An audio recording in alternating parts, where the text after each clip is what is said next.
दोस्तों नमस्कार। राष्ट्र प्रथम में मैं मयूर जानी आप सबका स्वागत करता हूं और आज हमारा जो ये राष्ट्र संवाद का जो विशेष कार्यक्रम है, ये एक खास विशेष रूप से एक मुद्दे पर जो इस पर चर्चा करने वाले हम लोग अलग अलग विषयों पर हम संवाद करते हैं। ऐसे विषय जो जिस पर संवाद करना जरूरी होता है, देश में राष्ट्र में जो हो रहा है घट रहा है उस पर हम बात करते हैं, उस पर नजर रखने की कोशिश करते हैं, समझने की भी कोशिश करते हैं। आज का जो विषय है हम ये लेके आ रहे हैं आपके पास कि कुछ दिनों से राजस्थान में वैसे ही कांग्रेस में अंदरूनी माहौल जो है बहुत गर्म हो चुका है और इसके साथ साथ 2020 में 19 में और लगातार जो है अशोक गहलोत की ओर से कहा जा रहा है कि भारतीय जनता पार्टी जो केंद्र की सरकार है वो उनकी सरकार को अस्थिर करने की कोशिश कर रही है। दूसरी ओर हम लगातार ये सुनते हैं कि प्रधानमंत्री नरेंद्र मोदी जो है वो हमेशा जब भी किसी राज्य का चुनाव असेंबली इलेक्शन होता है तो वो डबल इंजन की सरकार पर बहुत भार जोर देते हैं। वो कहते हैं कि अगर केंद्र में भी बीजेपी हो और राज्य में भी बीजेपी हो तो फिर उस राज्य का विकास डबल इंजन की ताकत से होगा। अब सवाल ये होता है कि अगर कहीं किसी राज्य में अगर भारतीय जनता पार्टी की सरकार ना हो तो क्या उसका विकास उस गति से नहीं हो पाएगा? तो क्या राजस्थान जो है इसका खामियाजा भुगत रहा है?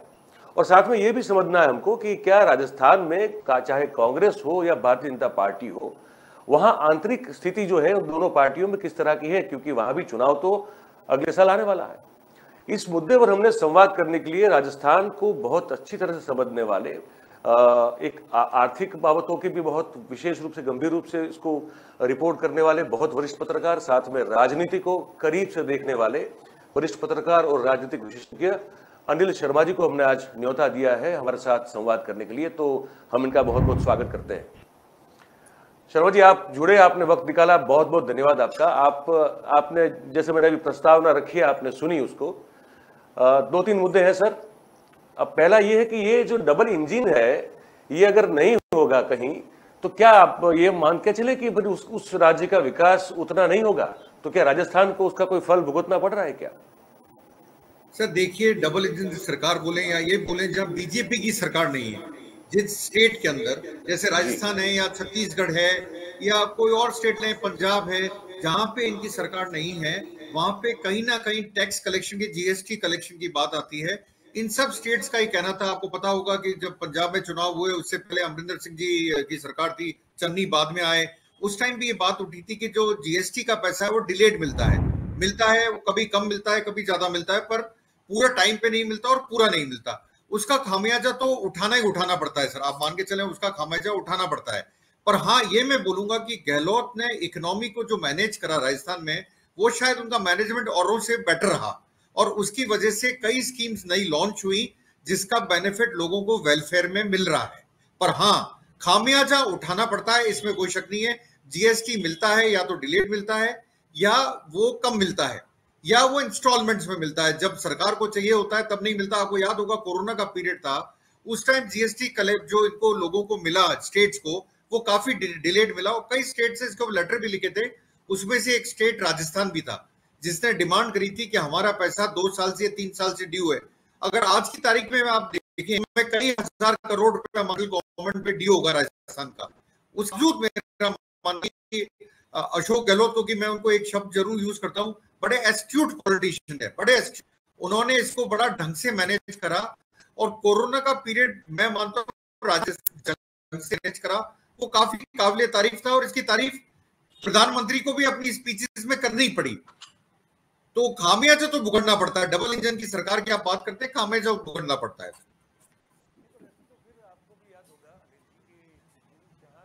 भारतीय जनता पार्टी की राज्य सरकारें थी वहां भी जीएसटी की ये जो पिछले 2 साल जो निकले हमारे जो गए कोरोना काल के, तो आपको याद होगा उनमें से बहुत सारे राज्य भारतीय जनता पार्टी के भी थे जिन्होंने खत लिखा था कि भाई पैसा जो है आप भेजिए हमें, क्योंकि हमको जो है यहाँ शासन चलाना मुश्किल हो रहा है।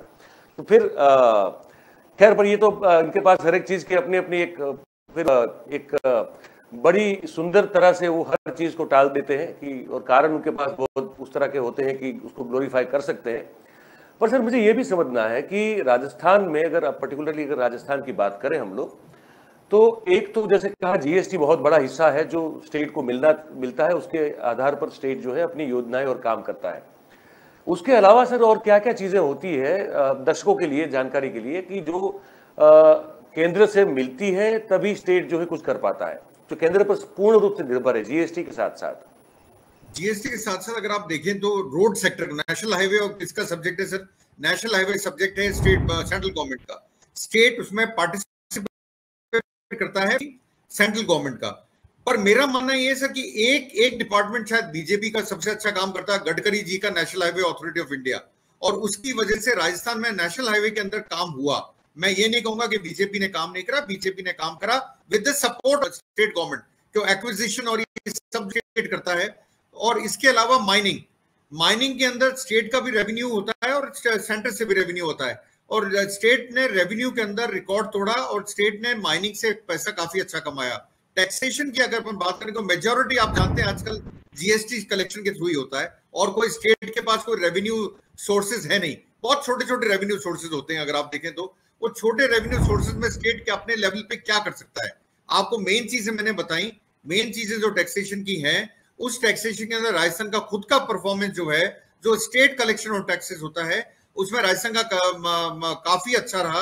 और उसी की वजह से शायद अगर आप देखें, राजस्थान पहला स्टेट है जिसने ओल्ड पेंशन स्कीम लॉन्च करी अपने पुराने एम्प्लॉइज के लिए, जो और छत्तीसगढ़ ने उसके बाद करी, और स्टेट शायद अभी, अगर मैं गलती पे नहीं हूं तो भगवंत मान ने शायद अभी अपने ट्वीट पे अनाउंस कराया कि हम भी उसको लॉन्च करेंगे, जिसको ओपीएस भी बोलते हैं। इन सब के लिए, वेलफेयर स्कीम्स के लिए पैसा लाना, चाहे राजस्थान में आप चिरंजीवी स्वास्थ्य योजना की बात करें, चाहे आप ये अभी आपने देखा हो जिसको मैं पॉलिटिकल मास्टर स्ट्रोक भी बोलता हूं, ये ग्रामीण ओलंपिक, और दूसरा अर्बन या शहरी गारंटी रोजगार योजना, ये बहुत बड़ी योजना है, इसमें बहुत रुपया खर्च होना है। पर अशोक गहलोत ने एक बीड़ा उठाया और इस साल में सिर्फ शहरी रोजगार योजना पे 600 करोड़ रुपया लगा दिया।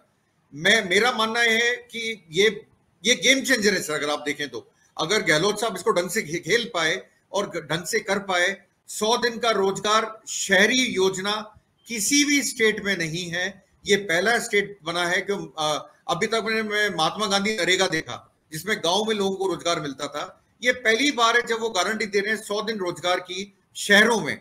एक बहुत बड़ी योजना है, और ये योजना मैं ये मानता हूं कि, पर गलती कहां होती है, मैं आपको आप बोले उससे पहले इसमें एक ऐड करना चाहूंगा, गलती कहां होती है, मॉनिटरिंग ऑफ या इम्प्लीमेंटेशन को मॉनिटरिंग सही नहीं हो पाती सर। राजस्थान में एक बड़ी प्रॉब्लम है, वरना स्कीम्स, मैं कहूंगा राजस्थान, मैं इसलिए नहीं कि मैं राजस्थान में रहता हूं या राजस्थान को बिलोंग करता हूं, मैं राजस्थान को 35 साल से कवर कर रहा हूं, इससे बेटर स्कीम्स और किसी स्टेट में आज की तारीख में नहीं है। हेल्थ सेक्टर में हमने सबसे अच्छा काम करा है, हमने ये अर्बन स्कीम में बहुत अच्छा करा है। और जो ओलंपिक्स की बात करी मैंने आपको, ग्रामीण ओलंपिक, मैं मानता हूं ये राजनीतिक है पूरा, और इसका फायदा कांग्रेस को मिलना चाहिए, पर उठा पाएंगे नहीं उठा पाएंगे, ये भी बहुत जल्दबाजी होगा उस पर कहना।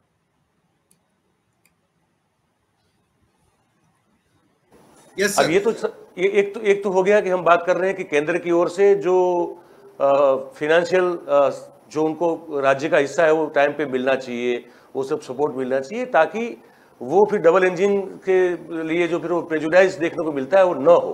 लेकिन साथ में एक चीज ये भी होती है, हम सब जानते हैं, आपको भी याद होगा कि गहलोत साहब ने एक बार खत लिख दिया था नरेंद्र मोदी साहब को, और कहा था कि भाई आपकी पार्टी के द्वारा खरीद फरोख्त के माध्यम से सरकार को गिराने की कोशिश की जा रही है। तो डबल इंजन अगर नहीं है तो फिर ये भी तो खतरा रहता है। ये पूरा खतरा रहता है, और राजस्थान ने ये देखा भी है सर। अब वो आप बीजेपी को ना दोष दें या दें, वो बड़ी बड़ा अब पीछे जाना पड़ेगा अपने को थोड़ा। आपको याद होगा सचिन पायलट अपने कुछ एमएलए के साथ में चले गए थे मानेसर, और वहां मानेसर जाकर उन्होंने अपने 19 आदमी थे उनके साथ, 20 में वो थे, 20 आदमी वहां जाके कुछ दिन तक रहे थे कि हमें जो शिकायत है वो सरकार चलाने के ढंग के ऊपर है, उनकी ये शिकायत थी। और गहलोत साहब का ये कहना था कि ये हमारी सरकार को तोड़ने का तरीका है, हमारी एक जो डेमोक्रेटिकली इलेक्टेड गवर्नमेंट है उसको गिराने का ये तरीका है, बीजेपी इसके पीछे है, इस खेल के पीछे। और आज तक इस बात को बोलते हैं कि मैं अपनी सरकार को बचा पाया, इसके बावजूद कि केंद्र सरकार ने इसको गिराने की कोशिश करी। केंद्र मतलब मोदी के तरफ के लोगों ने, और खास तौर से वो नाम लेते हैं अमित शाह इन लोगों का उसके अंदर, कि ऐसा कोशिश करी गई सरकार को गिराने की। और ऐसा अगर आप देखें तो कई जगह हुआ भी है। तो अशोक गहलोत का कहीं ना कहीं ये मानना कि सरकार गिराने की कोशिश हुई कुछ हद तक ठीक भी लगता है, पर इसमें कितनी सच्चाई है नहीं है, सचिन पायलट क्या सच्ची में नाराज थे या वो बीजेपी के कहने पे गए, ये एक बहुत बड़ा इसके पीछे क्या उद्देश्य था ये जानना बड़ा मुश्किल है। बट हाँ, अशोक गहलोत ने हर समय ये कहा है कि सरकार को गिराने की कोशिश की गई बीजेपी की तरफ से, उनके एमएलएस को खरीदने की कोशिश की गई और बहुत मोटी रकम उनको देने का वादा किया गया। उस समय फोन टैपिंग वाला भी कुछ मामला था ना, जिसको लेकर फिर उन्होंने कहा कि मैं सबूत पेश कर सकता हूं कि ये साजिश हुई। टैपिंग का ये मामला था सर, उनके पास एक रिकॉर्डिंग उनके पास थी नहीं थी, मैं उस पर नहीं जाऊंगा। वो रिकॉर्डिंग सोशल मीडिया पे आई। उस रिकॉर्डिंग में ये था कि एक जो उस टाइम के मंत्री थे गहलोत साहब की कैबिनेट में और जो पायलट साहब के साथ चले गए थे माने सर, उनकी और किसी और आदमी की रिकॉर्डिंग थी जिसमें वो कह रहे थे कि पैसे के लेन देन की बात कर रहे थे। अभी तक वो जो केस है वो कोर्ट में पेंडिंग है, इसलिए उस पर ज्यादा बोलना ठीक नहीं है। अब हाँ, ऐसी रिकॉर्डिंग को सोशल मीडिया पे डाला गया था और ज्यादातर पत्रकारों के पास पहुंचाया गया था। बिल्कुल बिल्कुल। अब इससे थोड़े आगे बढ़ते हैं इस मुद्दे को लेकर कि अब जब राजस्थान अभी हम देख रहे हैं, जो पिछले कुछ दिनों से जो हमारे पास यहाँ खबरें आ रही है वो ये है कि एक अशोक, पहले कांग्रेस की बात कर लेते हैं फिर भाजपा में जाएंगे। ये अशोक गहलोत साहब का नाम जो है वो बताया जा रहा है कि भाई अब वो 17 अक्टूबर को जो कांग्रेस के जो CWC में चुनाव होंगे तो वहाँ उनका प्रपोज हो रहा है एज ए राष्ट्रीय अध्यक्ष कांग्रेस। और हम फिर कुछ वीडियोस देख रहे हैं, कुछ हमारे पास जा रहे हैं, आपके पास बिल्कुल, तो आपके पास तो होंगे जहाँ पे कोई एक सभा है, सभा में एक व्यक्ति या नेता को ये संबोधन कर रहा है, वो कह रहा है कि सिर्फ 2 ही नारे लगेंगे, एक राजीव गांधी अमर रहे और एक दूसरा अशोक गहलोत जिंदाबाद। अगर कोई तीसरा नारा किसी ने लगाया तो उस पर वो कार्रवाई होगी, उसका जिम्मेदार वो खुद होगा। इस तरह के वीडियोस जो है अलग अलग जगह से हमारे पास भी आ रहे हैं, आपने भी देखे होंगे। तो ये किस और इशारा करते हैं ये सब चीजें जो हो रही है। और सचिन पायलट के समर्थकों के द्वारा फिर कुछ प्रदर्शन होते हैं, फिर उनको CM बनाने की मांग, ये कहाँ जाता हुआ दिख रहा है आपको? एक तरफ राहुल गांधी भारत जोड़ो यात्रा पे है, दूसरी ओर कांग्रेस टूट रही है, गोवा से 8 MLA चले गए भगवान का आदेश मान के भारतीय जनता पार्टी में, और अब राजस्थान में अब बनी बनाई सरकार जिसने 5 साल काम ऑलमोस्ट पूरा करने जा रही है, और वहां ये स्थिति है। कैसे देखते हैं राजस्थान की स्थिति को आप, खासकर कांग्रेस को? मैं मयूर जी एक चीज हर से मैं बोलता हूं, आपको भी एक शब्द मैंने यूज करा कि गहलोत बहुत एस्ट्यूट पॉलिटिशियन है। गहलोत के सीधे हाथ को अगर जेब में है तो उल्टे हाथ को पता नहीं होता वो क्या करने वाला है। अगर कोई कमिट करता हो दिल्ली का जर्नलिस्ट, या मैं ज्यादातर मानता हूँ दिल्ली के जर्नलिस्टों को राजस्थान पॉलिटिक्स की नॉलेज और अशोक गहलोत के बारे में नॉलेज बहुत कम है। सचिन पायलट को फिर भी जानते हैं, गहलोत को शायद, अशोक गहलोत को थोड़ा कम पहचानते हैं। अशोक गहलोत बहुत एस्ट्यूट पॉलिटिशियन है। क्या होने वाला है, क्या नहीं होने वाला है, क्या वो राष्ट्रीय अध्यक्ष बनेंगे नहीं बनेंगे, ये चीजें मैं आपको बताऊं 2 ही आदमी जानते हैं, या तो सोनिया गांधी जानती है, अशोक गहलोत जानते हैं। बाकी सब तो हियर से और स्पेकुलेटिव न्यूज जो चल रही है वो चल रही है। मेरा मानना है अगर वो जाते भी हैं तो बड़े रिलक्टेंट पॉलिटिशियन होंगे जाने के लिए वो, क्योंकि जिस पोजीशन पे आज वो बैठे हैं इसमें भी कोई शक नहीं कि अशोक गहलोत गांधी के सबसे लॉयल सिपाही रहे हैं। अशोक गहलोत बहुत सीनियोरिटी में बहुत सीनियर है पॉलिटिक्स में, और अशोक गहलोत को शायद कमान भी इसलिए दी गई थी कि पूरा का पूरा, जो आप अगर देखें जब ये चुनाव जीत के आए थे तो इनका पूरा बहुमत नहीं था। इन्होंने 13 इंडिपेंडेंट और 7 उनको BSP वालों को लेके बनाया था। शायद इनको कमान भी इसलिए दी गई थी बिकॉज ये एक्सपीरियंस्ड है। मेरा मानना ये है सर कि ये जाएंगे नहीं जाएंगे 2 ही आदमी जानते हैं। मैं वापस बोलूंगा, सोनिया गांधी, अशोक गहलोत, हम नहीं जानते। मेरे से अगर कोई पूछता है, क्वेश्चन पूछा जाता है, क्योंकि हम पॉलिटिक्स कवर करते हैं, मेरा मानना ये है कि रिलक्टेंट होंगे जाने के लिए। इतना आसान नहीं होगा अशोक गहलोत का दिल्ली जाना, रिलक्टेंट होंगे। एक उसका कारण मेरे नजर में जो सबसे बड़ा ये, वो अपने सिर के ऊपर क्यों ठीकरा फुड़वाना चाहेंगे गुजरात चुनाव के हार का। गुजरात चुनाव आने वाले हैं और वो बनते ही प्रेसिडेंट, और कल वो चुनाव हार गए तो सर पे तो उनके ठीकरा फूट गया। वो क्यों चाहेंगे ऐसा? बट हाँ, लॉयल हैं ये मैं जानता हूं। अगर सोनिया जी उनसे बोलेंगी वो जरूर करेंगे जो उनका कहना है। आपने बात करी फूट की, राजस्थान में 2 ग्रुप हैं, एक सचिन पायलट ग्रुप, एक अशोक गहलोत ग्रुप। आपने एक पॉइंट उठाया जो आपने कहा, बाबूलाल नागर का वीडियो था जिसमें बोल रहे हैं कि आप 2 ही नारे लगाएंगे, राजीव गांधी जिंदाबाद और अशोक गहलोत जिंदाबाद, ऐसा आप नारा लगाएंगे, बाकी अगर तीसरे का नहीं लगाएंगे तो ठीक नहीं होगा या आपको पुलिस पकड़ लेगी, ऐसा उन्होंने कुछ बयान दिया था, बिल्कुल सोशल मीडिया पे चला था। ऐसा इंसिडेंट अगर आप देखें पुष्कर में, जब अशोक गहलोत कैबिनेट के एक और गुजर लीडर अशोक चांदना भाषण देने के लिए उठे, तो वहां पर कुछ सचिन पायलट के पक्ष में नारे लगे और जूते भी फेंके गए हवा में। उस पर वो बहुत नाराज हुए। तो अगर आप देखें तो कांग्रेस डिवाइडेड है राजस्थान में सर, कांग्रेस में फैक्शनलिज्म है, और बीजेपी यही मौका ताड़ रही है कि इस पार्टी को तोड़ सकते हैं यहाँ पर, या अगले इलेक्शन में इनकी परफॉर्मेंस को हम बिगाड़ सकते हैं। तो क्या आपको लगता है कि बीजेपी इस जो दरार है बहुत जो बड़ी होती जा रही है, और तो क्या उसमें कुछ बीजेपी इस दीवार को गिरा पाएगी, या बीजेपी खुद भी गुटों में फंसी हुई है राजस्थान में? बीजेपी गिरा पाएगी नहीं गिरा पाएगी, ये क्वेश्चन इसलिए बड़ा अजीब सा लगता है कि बीजेपी जितनी गिरी हुई है उतनी बीजेपी कांग्रेस भी नहीं है आज की हालत में राजस्थान में। बीजेपी क्या स्थिति, ये बताइए हमको। 10 से 12 आदमी अपने को सीएम मानने लगे, अगला सीएम मैं ही बनूंगा। क्योंकि जब तक आप एक चीज मयूर जी नोटिस करिएगा, आप कवर करते आए, आपको भी काफी टाइम हो गया, मुझे भी काफी टाइम हो गया, स्टेट असेंबली इलेक्शन के अंदर चाहे वो बीजेपी हो चाहे कांग्रेस हो, चुनाव मोदी जी के नाम पे नहीं जीता जाता है, चुनाव जीता जाता है लोकल छत्रप के नाम। कोई भी पार्टी हो, आप कोई भी पार्टी लीजिए, लोकल छत्रप चुनाव जिताता है और हराता है। राजस्थान में बीजेपी में 12 या 10 अपने आप को बोलने लगे कि हम मुख्यमंत्री बनेंगे अगले, वो एक दूसरे को काट रहे हैं। उनकी हालत तो बोलूंगा मैं इनसे भी ज्यादा खराब है। और ईमानदारी की बात यह कि वसुंधरा से बेटर लीडर बीजेपी में आज की तारीख में उनके स्टेचर के बराबर राजस्थान में कोई नहीं है। मेरे को कल ही किसी एक कांग्रेसी ने कहा, मेरे लिए बड़ा अजीब सा सिचुएशन था, उसका एक कहना यह था कि वसुंधरा जी में और दूसरे लीडर्स में अंतर क्या है, कि वसुंधरा जी जो हैं वो जो लोकल जो दूसरे लीडर्स हैं जो अपना को सीएम मानते हैं, वो तो कॉन्स्टिट्यूंसी के लीडर हैं, वसुंधरा जी स्टेट के लीडर हैं। ये स्टेटमेंट ही बहुत कुछ बोल गया। आप देखिए, मतलब उनका स्टेचर काफी ऊंचा है। जो मतलब अपना अमिताभ बच्चन के लिए बोलते थे 1 से 10 से गिनती चालू होती है और खत्म होती है, उसके बाद हीरो लाइन में लगते हैं। राजस्थान में भी कुछ ऐसा ही है। अगर वसुंधरा जी को प्रोमिनेंस या नहीं दिया गया फ्री हैंड, तो बीजेपी पे अंतर पड़ेगा। मैं आज की तारीख में मानता हूं कि अंतर भी काफी अंतर पड़ेगा, ऐसा नहीं है अंतर पड़ेगा, काफी अंतर पड़ेगा। इसलिए सेंट्रल लीडरशिप बीजेपी को भी डिसाइड करना पड़ेगा, पार्टी में यूनिटी लानी पड़ेगी। यूनिटी के अलावा उनको एक फेस को लाना पड़ेगा। नरेंद्र मोदी, अमित शाह पार्लियामेंट इलेक्शन जिता सकते हैं, आपको लोकल असेंबली इलेक्शन आप कोई भी स्टेट देख लीजिए, चाहे आसाम हो, लेटली हुआ है, वो हेमंत शर्मा का रोल था उसमें जो उनको जिता के निकाल के लाए। कोई भी स्टेट देखिए आप, किसी भी स्टेट में उनका जादू इतना नहीं चल पाए। मैं आपको इसमें एक चीज और ऐड करूंगा, आपको अगला क्वेश्चन पूछे।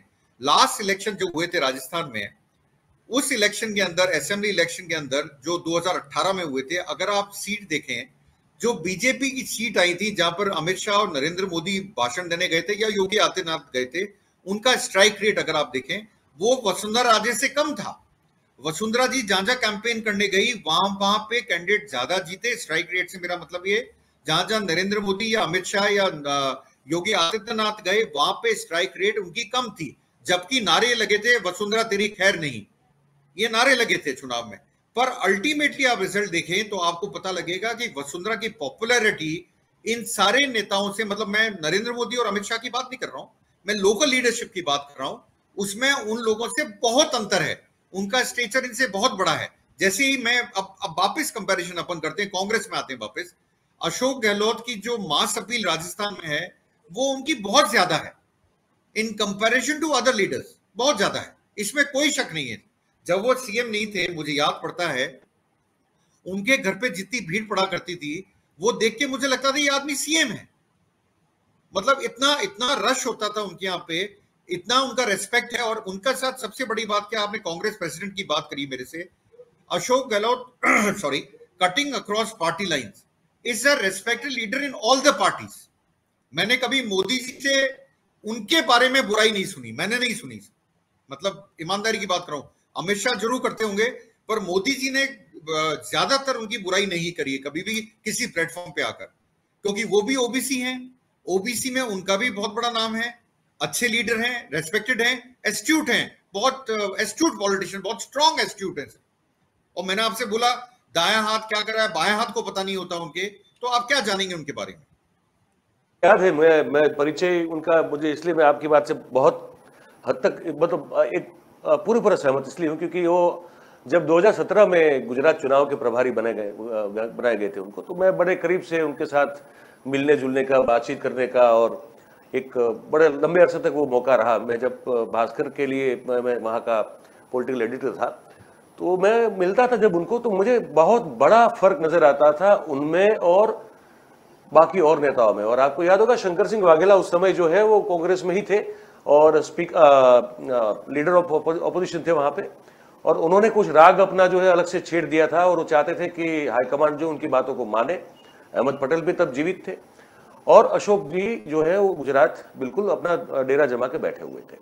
तो हमने कुछ ऐसी स्थितियों में उनको जो है इतना इतना ठंडा दिमाग रखते काम करके वो देखा है, और माथे की शिकन जो है आप मतलब आपको समझ में नहीं आएगा कि ये किस प्रेशर में आदमी काम कर रहा है। लेकिन जैसे आपने कहा कि वो पता नहीं चलेगा कि कैसे दायां हाथ क्या कर रहा है, बायां हाथ क्या कर रहा है। And he is a very cool minded person at the same time, as you said, use a very right word, he is an astute politician. इससे अच्छा कोई शब्द उनके लिए इस्तेमाल नहीं कर सकते। पर मैं ये जानना चाहता हूं कि एक ये दोनों के बीच का अगर प्रॉब्लम है सचिन पायलट और ये गहलोत साहब के बीच में, ये एक्चुअली प्रॉब्लम किस चीज को लेकर है? मतलब सिर्फ पावर स्ट्रगल है और कुछ भी है? ये सिर्फ पावर स्ट्रगल है सर, बेसिकली पावर स्ट्रगल है। सचिन पायलट जी का कहना ये है, सचिन पायलट का तो नाम नहीं लूंगा, सचिन पायलट के सपोर्टर्स का कहना ये है कि जब इलेक्शन हुए थे उसके बाद में तय हुआ था कि सचिन पायलट जी को मुख्यमंत्री बनाया जाएगा, और वो जो ग्रज है वो ग्रज अभी तक चली आ रही है, और ये लड़ाई उसी को लेकर है। पावर स्ट्रगल ही है बेसिकली, आप देखें। और मुझे लगता है इसके पीछे कांग्रेस लीडरशिप का मेन कारण ये था कि अशोक गहलोत क्योंकि एक मंझे हुए नेता हैं, और उस टाइम इनकी मेजोरिटी नहीं थी। इस सरकार को कौन संभाल सकता है, कौन नहीं संभाल सकता, उनका मानना ये था कि अशोक गहलोत को अगर दिया जाएगा तो ये सरकार 5 साल तक चलेगी। शायद उनके दिमाग में ये रहा होगा। सचिन पायलट की अपन बात करें, सचिन पायलट को मैं मानता हूं बहुत नॉलेजेबल हैं, बहुत इंटेलिजेंट हैं, और उनको लोग फॉलो करते हैं, इसमें कोई शक नहीं है। उनका अपना एक स्टेचर है, पर वो अभी शायद अशोक गहलोत के पास तक पहुंचने में या उनका तजुर्बा लेने में उनको कुछ साल लगेंगे।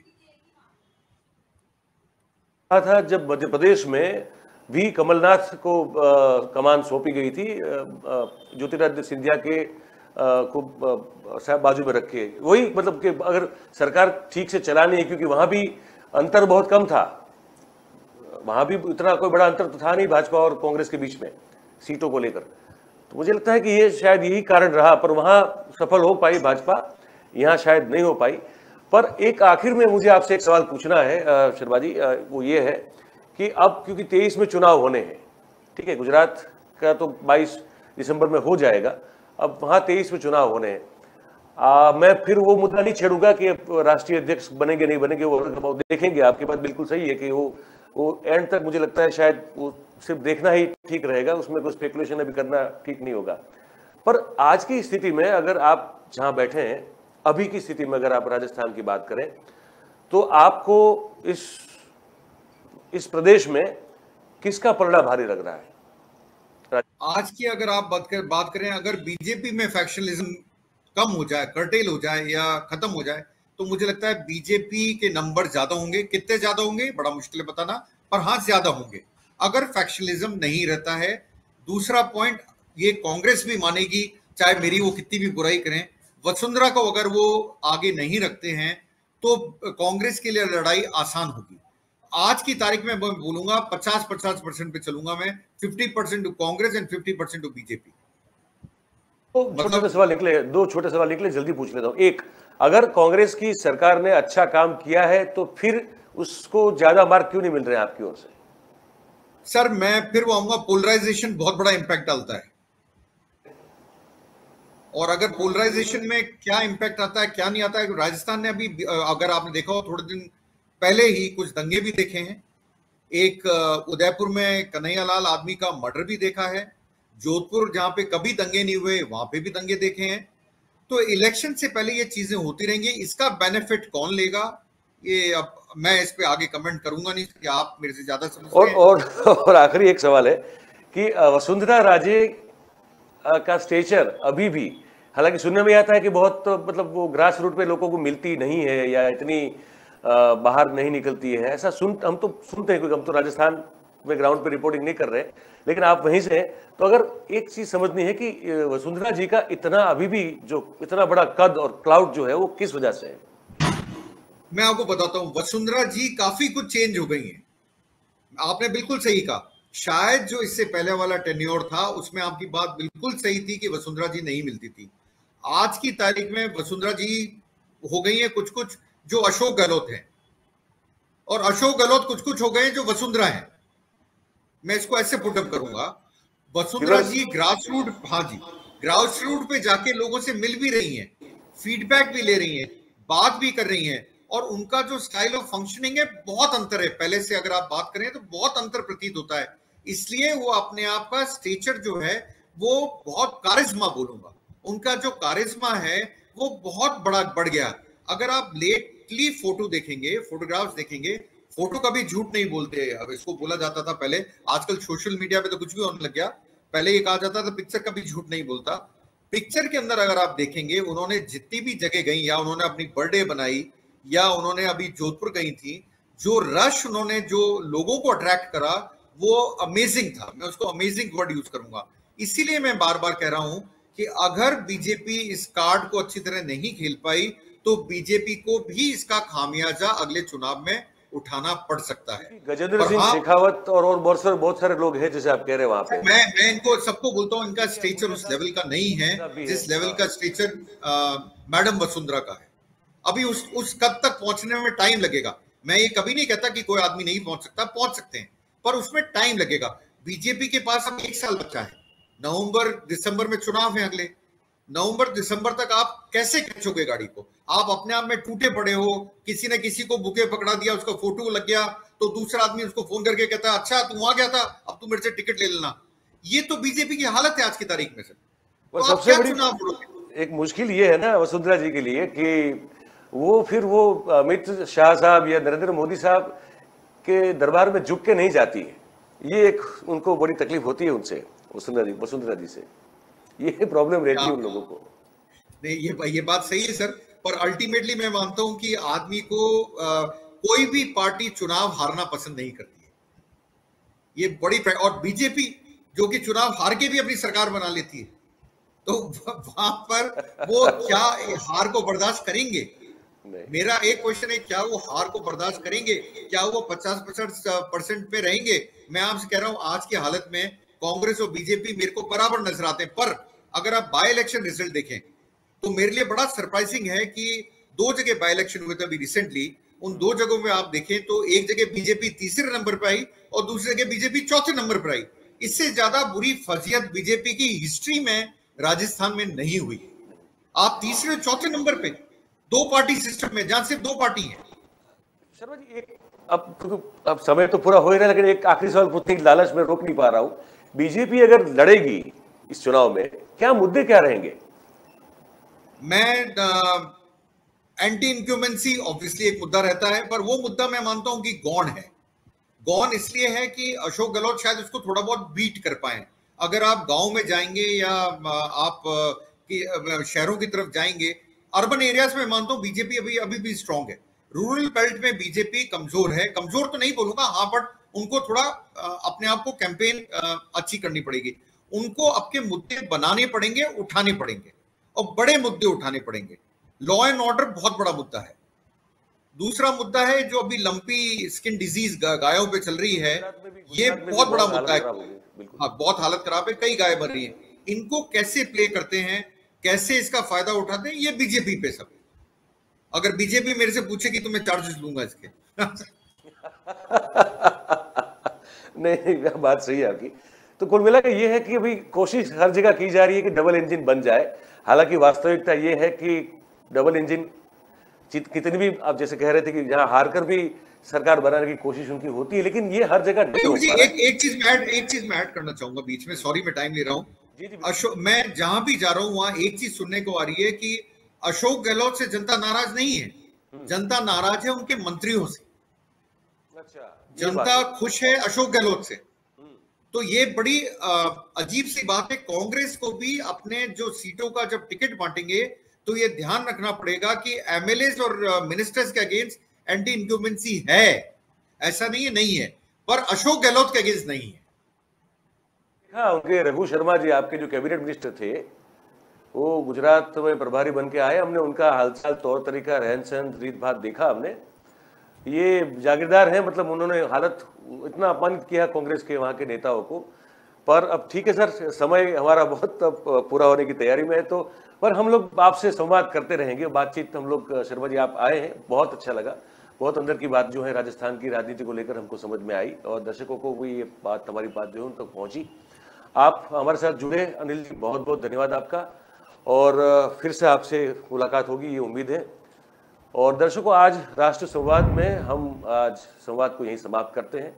आशा करते हैं कि इस पूरे मुद्दे को आपने ठीक से समझने की, आप तक हमने ठीक से पहुंचाने की कोशिश की है। और इसके साथ साथ हम ये भी कहेंगे कि हमारी एक वेबसाइट है www.kalamkartavya.com। आप उन पर भी उस वेबसाइट पर भी जा सकते हैं, और देश की बहुत सारी खबरें जो आपको जानना ज़रूरी है, वो वहाँ पर जाकर आप देख भी सकते हैं, पढ़ भी सकते हैं। तो एक बार फिर से आप सबका बहुत बहुत धन्यवाद, आप हमारे साथ जुड़े। Thank you very much. नमस्कार।